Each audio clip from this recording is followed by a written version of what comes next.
What's poppin'? It's Mello back at you with another video. Today what we're gonna be doing is halftime in FL Studio Mobile, or poor man's halftime. We're not gonna waste no time. We're gonna get straight to the sauce. So before we do that, please put a like on the vid.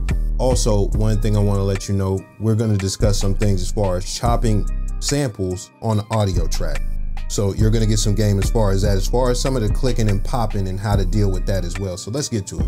So the first thing, we have this tempo synced sample from the Blueprint, which is a multi-kit made by the Volt Sounds. I'm affiliated, you'll see a link in the description.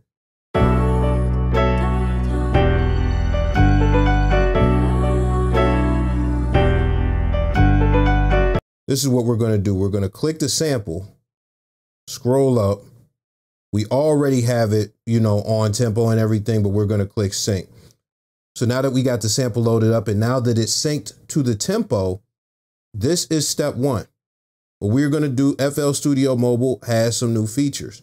What we're gonna do is take the speed down 12 semitones. And we're gonna do that while it's synced. So let's listen to it now. So boom, it's still on beat and things like that. Now this is what you have to do because, you know, this mode works kind of funny. You don't want to start chopping it while it's like this. What you want to do is re-render the slowed down version. So what we're going to do is go to save, disregard all my ridiculous beat names, and we're going to save this as Blue Flip. So boom, we're going to save that. We're going to click wave, and all we're going to do is press save. For Blue Flip, we're going to press high quality. So with that being said, we're going to click render. Now what we're going to do, we're going to click that to open it up as far as the wave signals on the far left. We're going to turn that track off, click the pink sound waves again, boom, that's going to close it. What we're going to do is open up another audio clip. We're going to go to my files. And what we're going to do, since we just rendered it, we're going to go to my tracks. Blue Flip is at the top. Boom. We click that. Now we're still at 120. So all we have to do is sync it. But hey, it's already synced when I bring it in. So no worries. What you're going to want to do, let's say I only want to chop, you know, this much. So I'm going to chop this off. So listen, we're only going to chop this part of the sample. So what I'm also going to do is chop this so that when I do my looping and stuff like that, it doesn't get in the way and I could just hear everything, you know, loop over and over again. And in case you don't know how I'm chopping these things, we're going to get into chopping right now. Every bar you want to go and click slice, and we're going to slice on every single bar, right? So boom, click that as far as the sample, click more, then click slice. You're going to do this for every single bar. So we're going to slice again. We're going to keep on slicing. Now I did a lot of bars. Typically, this is what you're going to do. You're going to do this with just 16 bars to turn it into 8 bars. That's what you're typically going to do. So after you get the chops, this is what you want to do. You want to delete in between all the odd chops. So press, delete, press, delete. So boom, this is what we're going to do. After you have deleted all the middle chops, all the even number chops, you're going to leave all the odd chops. We're going to press them and then slide them over. So press, let it highlight.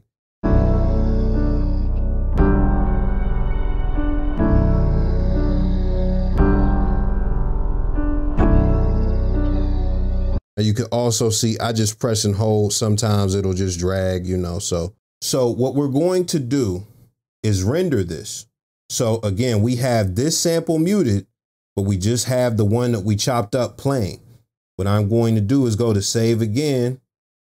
We're going to say blue half. That's what I'm going to call it, blue half. Now this is the issue with the sample. With FL Studio Mobile, unlike other halftime, for whatever reason, I don't know if it's because of resampling or whatever, there are a lot of clicks and a lot of popping when you use FL Studio Mobile. So this is what we're going to do. I'm going to show you 2 different ways to get rid of the clicking and popping with the sample. Both ways, you're going to click the sample and you're going to click edit. Now, if you were tuning in because of the sample chopping and clicking and things like that, I'm going to show you 2 different methods. Right now, when we click edit, what we can do is press anywhere and control the volume envelopes and stuff like that. So just listen to this real quick.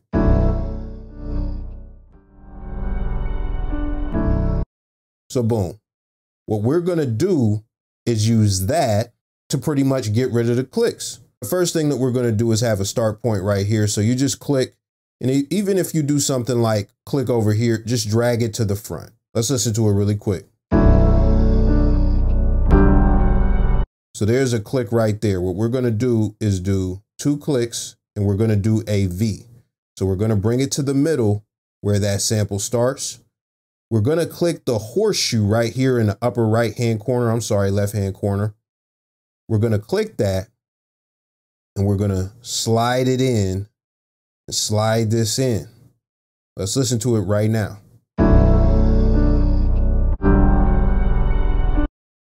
It'll fade in, it'll fade out. That's cool, that's dope. You could do that for every single click, right?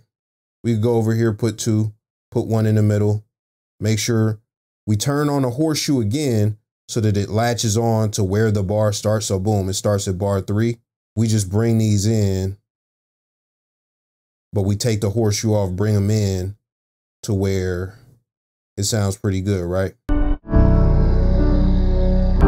Now, you might not want to fade that hard. You might bring it up, whatever. We'll see how that goes. So, but let's turn the horseshoe back on and make sure it stays locked in.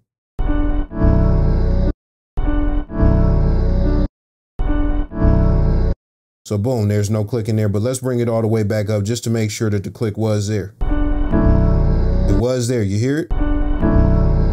When we turn that off and just bring it down just a little bit, that gets rid of the click. You cannot hear the click.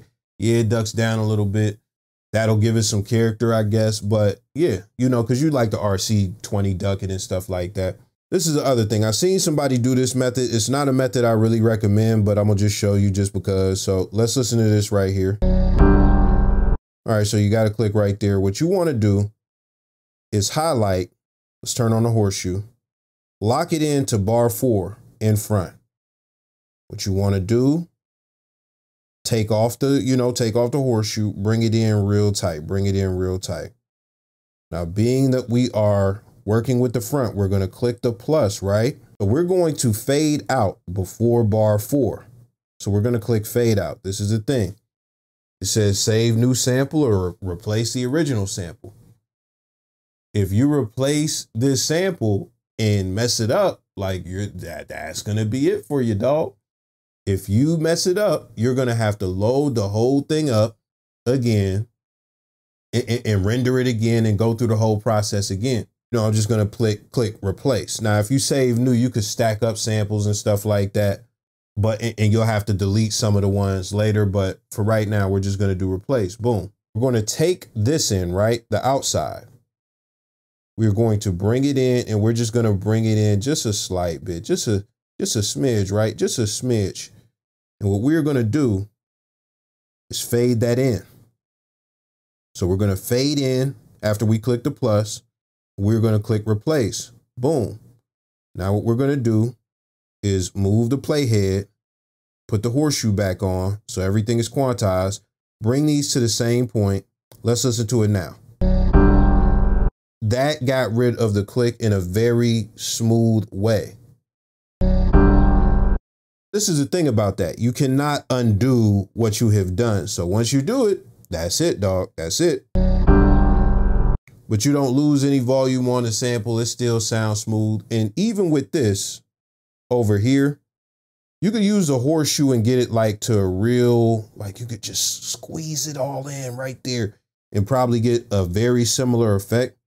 But that's just what it is. Now, the one thing I will say is don't be too worried about this envelope, because I'm going to show you something. We're going to move this up, I'm going to select the sample, and I want you to see the automation and stuff like that.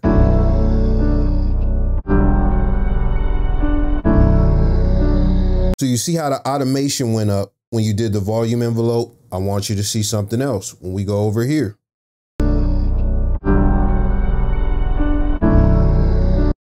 For the audio track, as far as this, it doesn't waver.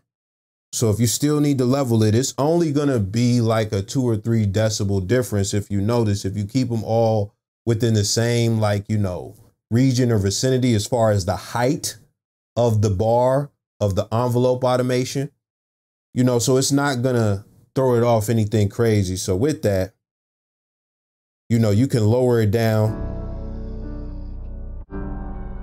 do whatever you got to do to make it fit and sound good. So that's pretty much it. The one thing you may want to do, this is the last tip, you know, just so those low frequencies don't get involved with the bass, you got 2 choices. The graphic EQ, you could go and put that effect on there and you could cut the lows and stuff like that. You're going to cut the 80 hertz all the way down. When it comes to the 160, you may cut it down halfway. You may play with this one a little bit as far as a 375, but that's it. You know, so let's listen to that really quick. Let's turn it off. So you see how much bass that introduced. So you could do that, or you could go and use a parametric EQ instead. And what you want to do is put it on low shelf, drag it down, and figure out where you want that to cut off at.